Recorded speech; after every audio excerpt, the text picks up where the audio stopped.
जी दुआरे देखे लो जब घर की लगे सीटी मारे शादी शुदा होके खोजे ला कुमार सखी पिया हमारे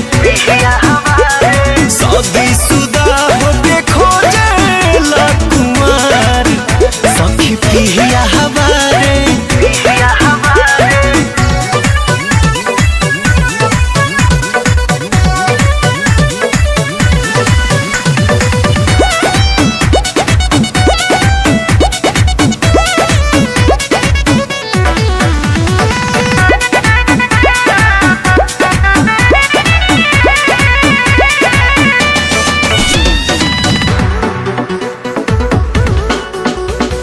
केतनो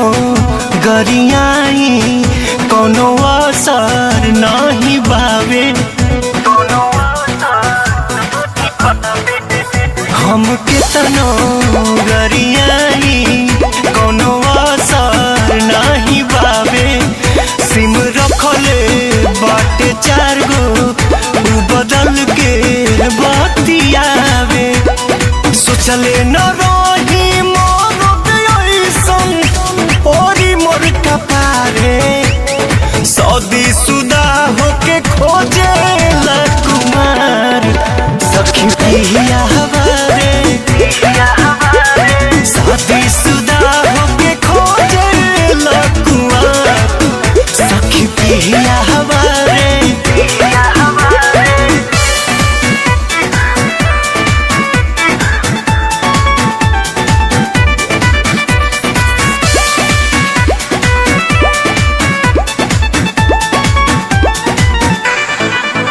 कॉलेजिया